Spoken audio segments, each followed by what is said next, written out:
साथ। चैप्टर 6। उसकी लाइफ और किस्मत अब उसके हाथों में नहीं रही। ये सच में एक चमत्कार जैसा ही था कि उस कार क्रैश में सिर्फ उसकी याददाश्त गई थी, उसकी जिंदगी खत्म नहीं हुई। उसके पापा के मरने से पहले उन्होंने शायद अपनी पत्नी के बुरे इरादों का एहसास कर लिया था, इसलिए उन्होंने अपने पुराने दोस्त यानी कि नरेंद्र ओबेरॉय को बुलाया और उनसे रिक्वेस्ट की कि वो तान्या की शादी अपने परिवार के बेटे यानी कि आदित्य से करवा दें। और इसलिए उनकी डेथ के बाद तान्या की शादी आदित्य ओबेरॉय से करवा दी गई। अपनी मैरिड लाइफ में बहुत सारे अप्स एंड डाउन्स देखने के बाद फाइनली तान्या ने आदित्य को छोड़ने का फैसला किया और उससे डिवोर्स लेकर वो ओबेरॉय फैमिली से अलग हो गई।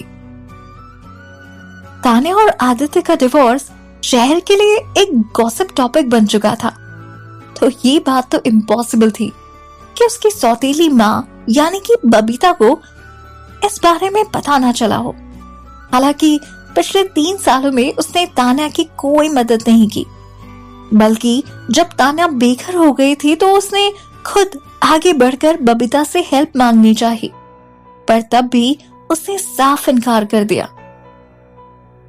तान्या के एक्सीडेंट के पहले और बाद में उनके व्यवहार में अचानक इतना ज्यादा चेंज आने की वजह पता नहीं, कुछ समझ पाना मुश्किल ही था कि आखिर वजह क्या थी इनके बिहेवियर चेंज में। उन दोनों का तान्या का इस हालत में भी कोई लेना देना ना रखना कि बहुत अजीब बात थी, पर तान्या को पूरा यकीन था कि उसके एक्सीडेंट के पीछे और किसी का नहीं बल्कि माँ बेटी का ही हाथ था। इन सब बातों का एहसास होने के बाद उसको अपने पापा की अचानक डेथ पर भी शक होने लगा था। उसके पापा जनरली इतनी शराब नहीं पीते थे, तो अचानक वो शराब पीकर सीढ़ियों से कैसे गिर सकते थे। तान्या ने खुद से वादा किया था कि अब वो सच सबके सामने लाकर रहेगी और बबीता और आरती को सजा दिलवा कर ही रहेगी। जब वो पुलिस स्टेशन से निकली तो शाम हो चुकी थी। तान्या बिना हॉस्पिटल वापस आए सीधे अपने घर चली गई। आदित्य से डिवोर्स के बाद तान्या के पास कुछ भी नहीं बचा था, इसलिए अब वो अपने चाचा यानी कि राजेश आहूजा के साथ रहा करती थी। राजेश आहूजा तान्या के पापा के छोटे भाई थे और आहूजा फैमिली के एक होटल में काम किया करते थे। उनकी ईमानदारी और बिजनेस में कम क्वालिफाइड होने के कारण उन्हें अपने काम में इतनी कामयाबी नहीं मिल पाई थी। उसके पापा की डेथ के बाद उसकी सौतेली माँ और बहन ने सारी प्रॉपर्टी खुद के नाम करवा ली थी और उसके चाचा और उनके बेटे के लिए कुछ भी नहीं छोड़ा था। इसलिए तान्या को उसके चाचा के परिवार की हालत बहुत अच्छे से पता थी। इनफैक्ट सच कहूं तो तान्या और उसके चाचा के परिवार की हालत अब बिल्कुल एक जैसी थी। हालांकि उसके चाचा ने तान्या को उसके पास रहने के लिए कहा और अपनी बेटी की तरह प्यार किया। उनके इस एहसान की वजह से तान्या उन्हें एक अच्छी जिंदगी देना चाहती थी। बहुत सारी गंदगी से घर भरा हुआ देखने के बाद तान्या को थोड़ा बहुत रहने लायक एक घर तो मिल ही चुका था। वो जगह भी किसी गंदी बस्ती से कम नहीं थी। हर तरफ गंदी सी स्मेल, चारों ओर कचरे का ढेर और गंदगी। तान्या ने कभी नहीं सोचा था कि उसे कभी इस तरह के घर में रहना पड़ेगा। उसकी याददाश्त जाने से पहले उसकी लाइफ बहुत आसान थी और बहुत ऐशो आराम की थी। उसके पापा की प्रॉपर्टी ना होते हुए भी वो अपने टैलेंट और कैपेबिलिटीज के कारण अपनी लाइफ बहुत अच्छे से स्पेंड कर रही थी। कभी उसकी लाइफ बहुत अच्छी और सारे कंफर्ट से भरी हुई थी, ऐशो आराम और सब कुछ था उसके पास।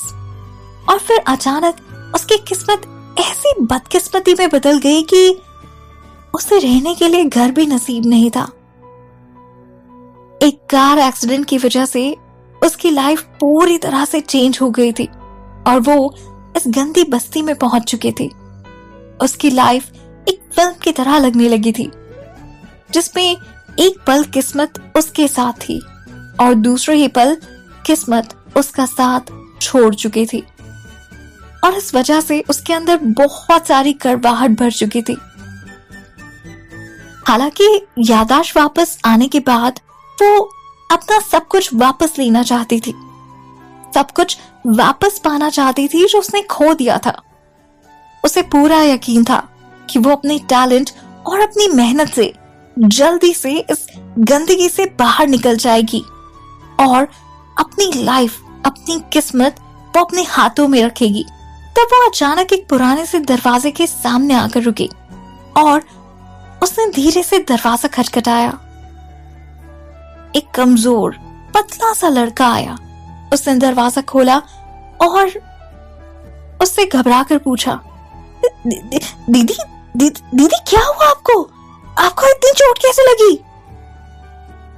तभी तान्या ने उसे शांति से बताया, कुछ नहीं, बस एक छोटा सा कार एक्सीडेंट हो गया था। तान्या अब भी बहुत कमजोर थी, पर उसके इरादे अब बुलंद थे। उसकी ये बात सुनकर राजेश दौड़ता हुआ बाहर आया और घबराते हुए उसने पूछा, तान्या तान्या तुम आ गई? एक्सीडेंट ज्यादा सीरियस तो नहीं था क्या? तुम हॉस्पिटल गई या नहीं? तुम्हें कहाँ चोट आई दिखाओ, अभी भी दर्द हो रहा है क्या? वो ड्राइवर कौन था जिसने तुम्हें टक्कर मारी? एक साथ घबराहट के मारे उसके चाचा ने उससे कई सारे सवाल पूछ लिए। चाचा और उनका बेटा बहुत घबराए हुए थे तान्या की इस हालत को देखकर। भाई पूछता है, दीदी आपको ज्यादा तो नहीं लगी ना? आपको कुछ चाहिए? कुछ लाऊं आपके लिए मैं? अपने चाचा और अपने भाई को इस तरह देखकर तान्या के दिल को तसल्ली मिली कि कोई तो अपना है उसका जो उसका ख्याल रखता है, बिना किसी स्वार्थ के, बिना किसी लोभ के। कोई तो है तान्या का अपना। अपने चाचा और अपने भाई की उसके लिए इतनी चिंता देखकर और इतना प्यार देखकर तान्या का दिल भर आया।